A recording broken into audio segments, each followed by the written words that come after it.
Todd, do you have an update on Mel? He's day to day. You know, he rode the bike today, but he's day to day. Any chance he'll be out there tomorrow? Any chance he'll be out there tomorrow? If he's feeling okay, it's tight. You know, it's day to day. We don't err on the side of caution rather than the other side. Hopefully, he will, but it's day to day right now.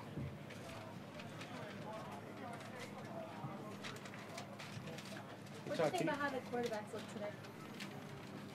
today? Uh, Made some throws. Bryce threw 2 interceptions. You know, we overthrew a couple people. Sometimes the rush got there and affected it. We didn't block as well as we did the past 2 days. So, you know, it was all inclusive. The offense, we were a little sloppy today. We made some mistakes on defense, but we were sloppy on offense. Can you talk about how large that learning curve is for Bryce, just kind of from where he came from in the system to get into this? I don't think it's as large. You know, he's football smart, and he's an aggressive guy, and he gets it, and he understands football. So as he learns day by day, it'll slow down for him. When it slows down for him, I think he'll start being effective. Todd, when you see Geno have that turnover like he did, is obviously avoidable. Is that more disappointing that it's not just he's in the pocket, makes a bad decision? He clearly had enough time to get rid of it.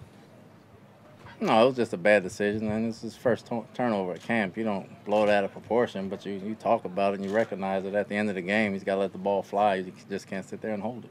For what you've seen of him in all the practices, this one, all camp, mini camp, and everything, how has his ball security been from your standpoint in terms of the little things like how he carries the ball and that sort of stuff? No, it's been fine up until this standpoint. You know, you don't know about live bullets because they got to learn how to slide. You know, some of them quarterbacks get cocky and try to make the extra yards, and they get blown up. So, you know, up until this standpoint, it's been fine. How much do you think Chan is emphasizing to Geno if he doesn't see anyone open, just to pull it down and take off? Because we've seen a number of those so far. You pull it down if nobody's there. You throw it away if somebody's coming at you. So they've been doing a good job. Geno, Ryan, and Bryce until today of getting rid of the ball and pulling it down and not turning it over. I mean, they emphasize it a lot. What are the biggest things that Bryce Petty needs to work on coming out of Art Briles' spread offense at Baylor to what you guys are doing? It's just learning a new offense. He knows how to play quarterback. You know, it's a different system, different reads. You don't see the coverages and those type of things that you do in college. He just has to get comfortable with the system and understand the way things work, so he'll be fine. We've seen Oday Aboushi get in right guard first team reps, unless I'm mistaken. I don't think we've seen. Is there a reason for that? Or rotating in next week? Not yet. We're getting some guys looks early. We'll get some guys looks next week, but no reason. It looks like maybe we missed one or two, but it looks like Geno's pretty much taken every first team rep. Was that your script going into camp, or have you adjusted it based on how he's playing? No, he's running first team, so he takes first team reps. I just thought maybe, you know, you'd sprinkle in some Fitzpatrick there too with the first, but it hasn't really. No, you switch it up and you put him against Fitzpatrick against the first team defense some, and you put Geno against the second team, so you try to do something that way. You don't just switch the people around. Todd, how much is this offense predicated on getting the ball out of Geno's hands quickly? It seems like there's a lot of curls and quick outs and things. I mean, it all depends on what he sees. It's a regular offense. You know, he has deep throws and he has quick throws. So some days we work on the deep stuff, some days we work on the short stuff. So when it's short, it's got to come out. And when it's deep, he's got to see if it's open, and he's got to chuck it down there. Is he making the right decision? I mean, you watched the film after practice. For the most part, how's his decision making, where he should go on a particular play? For the most part, he's been good. I mean, for 3 days, for the most part, he's been pretty good. Todd, when you worked with Cromartie last year in Arizona, did you learn anything new about him that you didn't know coming in? Or anything he showed you that you he talks a lot. No, I didn't know the work ethic, the way he studies film during the season and game week. You know, come Monday, he's already got to jump on the opponent. Because I didn't know the person, I didn't know how professional he was and the way he carries himself. You know, I thought that was outstanding. That's one thing I didn't know about him. Saw Ridley running sprints today and doing some other rehab work. How is he progressing? He's running sprints. That's all he's doing. That's what he's been doing until he's able to cut and everything. You won't see him. Todd, coming out of spring regarding Ridley and what you knew about his timetable, did you figure it would be into the second, maybe farther than that of camp? Yeah, when we signed him, we knew it wasn't going to be a rush. We're not trying to rush him back. We're trying to get him healthy, you know. Taking a flyer on somebody like that who's had production and effectiveness, you want to nurse him back to health sooner than later rather than just throw him out there. What did you see from Cromartie last year on his press coverage, his bump and run? Last time he was here, he let the gate swing open a little bit too much, gave a lot of free releases. What did you see in that department last year? I mean, I think every corner does that, depending on the receiver, whether they're on or off the ball. You want to stay square as much as possible.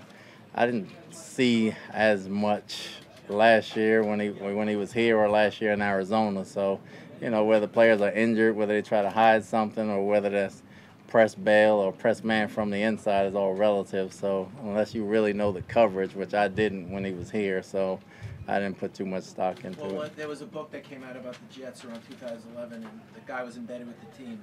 And that was throughout the book, that he was letting people get off the line.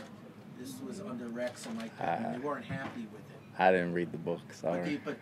So you don't see a problem in that area?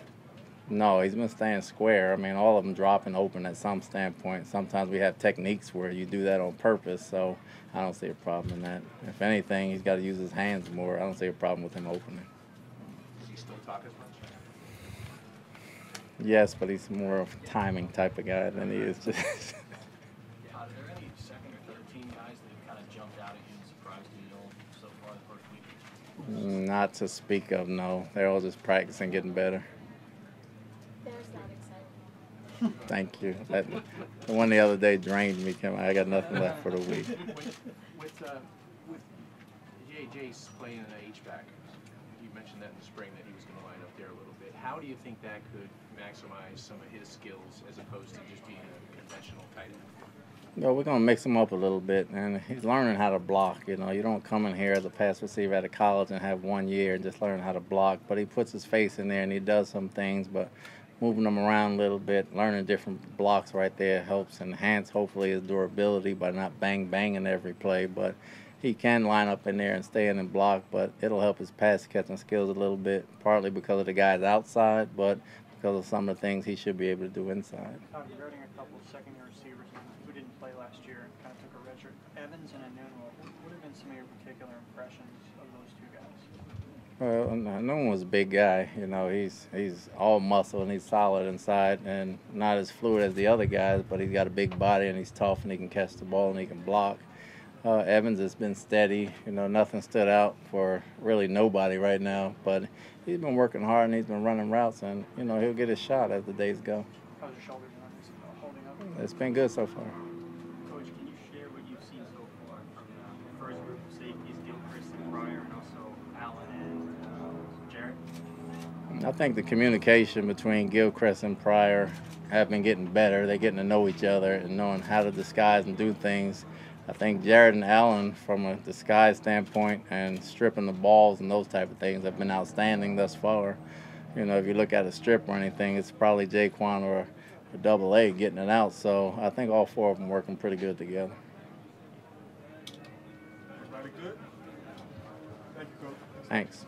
Thank you.